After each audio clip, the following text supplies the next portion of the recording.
Сәлеметсіздер ме, оқушылар? Бүгін біз сіздермен Абайды оқы таңырқа бөлімін бастаймыз. Сабақтың тақырыбы Абай Құнанбайұлы ғылым таппай мақтанба. Сабақтың мақсаты әдеби шығармада көтерілген әлеуметтік қоғамдық мәселені идеясы арқылы анықтау.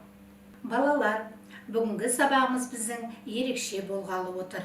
Өйткені сіздер өз білімдеріңізді бағалау шәкілі арқылы бағалап отырасыздар. Әдеби шығармада көтерілген әлеуметтік қоғамдық мәселені идеясы арқылы анықтау деген бағалау критерийімен 4 тапсырманы дескриптор арқылы орындап және ұпай сандарын өздеріңіз шығарып отырасыздар. Сіздерге сәттілік тілеймін. Иә, балалар, сіздер бұған дейін Абай туралы білім алғансыздар. Енді өнер, білім, ғылым, бес асылыс, бес дұшпан деген тірек сөздерді негізге ала отырып, берілген суреттерді өз ойларыңызбен байланыстырып көріңіздерші. Иә, сіздердің ойларыңызбен келісемін. Абай Құнанбайұлы өнер, білім, ғылым үйренуге шақырған. Адамдықтың негізі болатын бес асылыс пен адамзаттың хас жауы саналатын бес дұшпан жайлы мәселе көтерген. Ғылым білімсіз ұлы мақсаттарға қол жеткізу мүмкін емес. Бүгінгі қол жеткізілген техникалық жетістіктің бәрі білім ғылымның арқасында екенін білеміз. Ал енді балалар, ой бөліс айдары бойынша сіздердің бұған дейінгі білімдеріңізді саралау мақсатында Абай Құнанбайұлы кім деген сұраққа жауап беріп көріңіздерші.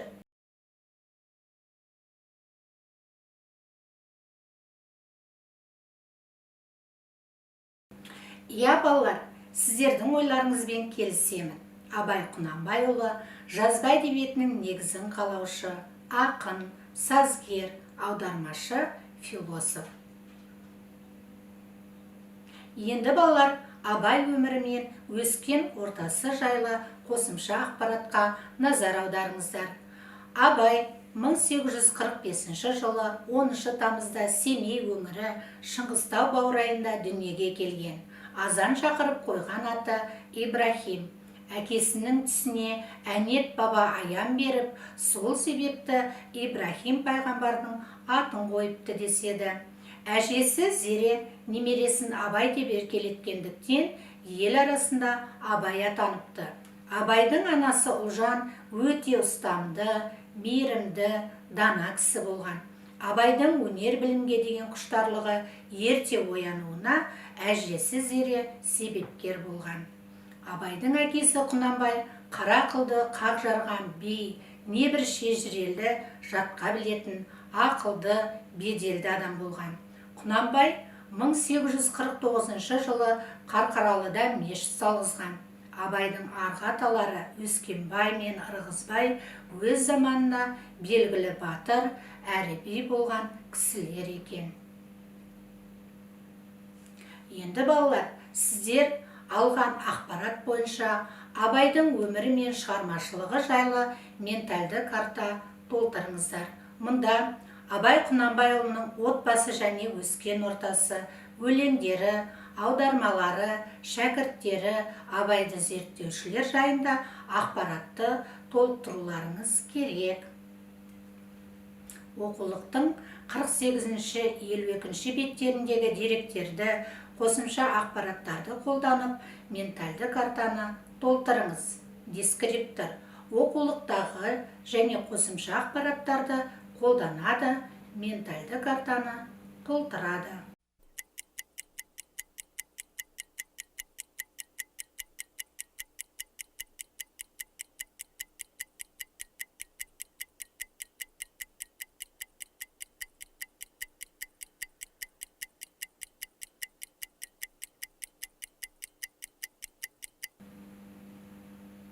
Иә, балалар, сіздердің білімдеріңізбен келісемін. Енді өз жауаптарыңызды тапсырма жауабымен салыстырып көріңіздер. Абай отбасымен өскен ортасында әкесі Құнанбай, әжесі Зере, анасы Ұлжан, ұлдары Ақылбай, Мағауия, Әбдірахман жазылуы тиіс. Өлеңдері: әсемпаз болма әрнеге, қалың елім қазағым, ғылым таппай мақтанба, қыз, ғашықтың тілі, тілсіз тіл, тағы басқа өлеңдері бар. Аудармалары: Крыловтың мысалдары, Пушкиннің Евгений Онегин дастаны. Және шәкірттері: Көкбай, Шәкәрім, Ақылбай, Мағауия. Ал Абайды зерттеушілер: Әлихан Бөкейхан, Ахмет Байтұрсынұлы, Мұхтар Әуезов, Қажым Жұмалиев, Мырзахметов, Сүйіншәлиевтерді жатқызуға болады. Енді балалар, Абай Құнанбайұлының «Ғылым таппай мақтанба» өлеңін тыңдаңыздар. Және де өлеңді тыңдау барысында өзіңіздің мағынасы түсініксіз сөздерді дәптерлеріңізге жазып отырыңыздар. Абай Құнанбайұлы «Ғылым таппай мақтанба». Ғылым таппай мақтанба, орын таппай баптанба, құмарланып шаттанба, ойнап босқа күлуге. 5 нәрседен қашық бол, 5 нәрсеге асық бол. Адам болам десеңіз, тілеуің, өмірің алдыңда, оған қайғы жесеңіз, өсек, өтірік, мақтаншақ, еріншек, бекер мал шашпақ, 5 дұшпаның білсеңіз. Талап, еңбек, терең ой, қанағат, рақым ойлап қой, 5 асылыс көнсеңіз. Жамандық көрсең нәфрәтлі, суытып көңіл тыйсаңыз. Жақсылық көрсең ғибратлы, оны ойға жесаңыз. Ғалым болмай немене, балалықты қисаңыз. Болмасаң да ұқсап бақ, бір ғалымды көрсеңіз. Ондай болмақ қайда деп, айтпа ғылым сүйсеңіз. Сізге ғылым кім берер, жанбай жатып сөнсеңіз. Дүние де өзі, мал да өзі, ғылымға көңіл бөлсеңіз. Білгендердің сөзіне махаббатпен ерсеңіз. Ақыл сенбей сенбеңіз, бір іске келсеңіз. Енді балалар, сіздерде мағынасы түсініксіз сөздер, нәфрәтлі, ғибратлы сөздер деп ойлаймын. Бұны біз Мұстапа Бұралқыұлының «Қазақ тілінің түсіндірме сөздігі» кітабынан мағынасын танып білейік.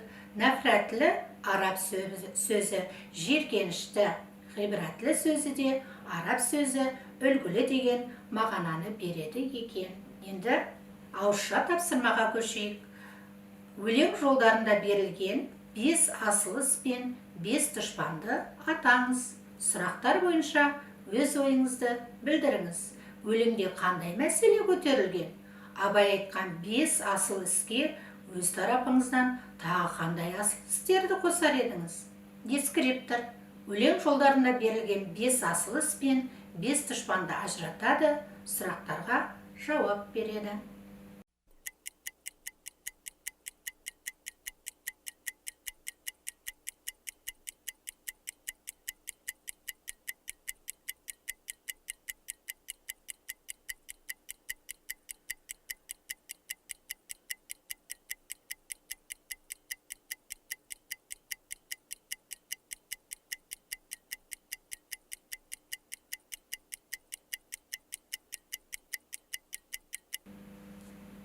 Иә, балалар, мен сіздердің жауаптарыңызбен толықтай келісемін. Енді тапсырма жауабымен өз жауаптарыңызды салыстырып көріңіздер. 5 асыл іс: талап, еңбек, терең ой, қанағат, рақым жатады. Ал 5 дұшпанға өсек, өтірік, мақтаншақ, еріншек, бекер, мал шашпақ жатады екен. Ал ғылым таппай мақтанба өлеңінде көтерілген мәселе: ғылым білімді игеру жолында адамға қажетті бойында болу керек асыл қасиеттер мен аулақ болуды насихаттаған жаман қасиеттер туралы айтылған. Абай айтқан 5 асыл іске білімді болу, мейірімділік, инабаттылық, сауаттылық, дарындылық, елжандылық қасиеттер бүгінгі ұрпақ бойынан табылса екен дейміз. Келесі тапсырманы балалар дәптерлеріңізге орындаңыздар. Сіздерге берілген тірек сөздердің мағынасына сай келетін сөздерді анықтап, графика сызыңыздар.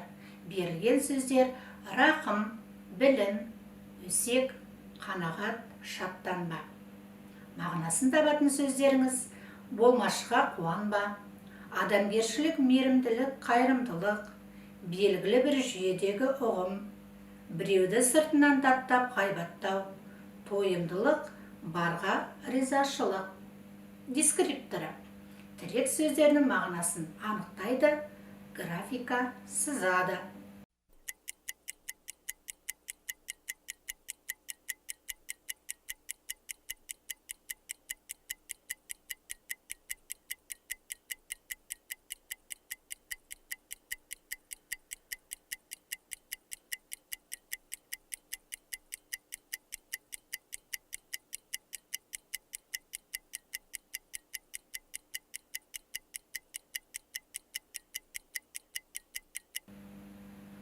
Иә балалар, сіздердің графикалық сызбаларыңызда осылай болды деп ойлаймын.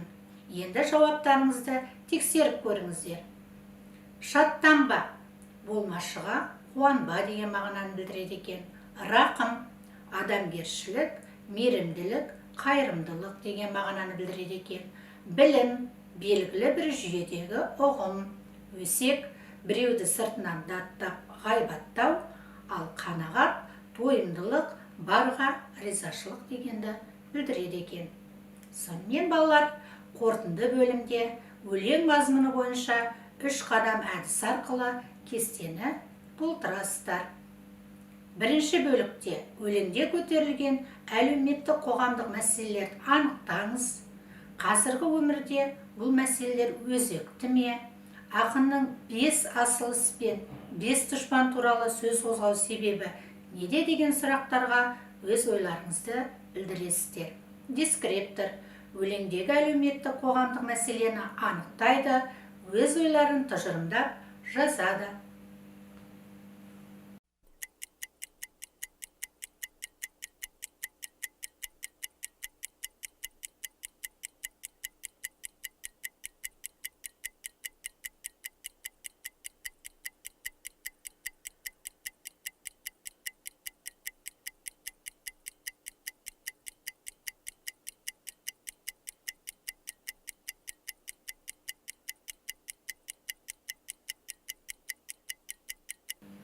Иә балалар, керемет жауаптарың. Енді дұрыс жауабы мен өз жауаптарыңызды салыстырып көріңіздер. Өлеңде көтерілген әлеуметтік қоғамдық мәселелерді анықтаңыз сұрағына ғылымды игеру жолында адамға қажетті жақсы қасиеттер мен адам арылуға тиіс жаман қасиеттерді санамалап айта отырып, білімді болу жолдарын насихаттаған. Қазіргі өмірде бұл мәселелер өзекті ме?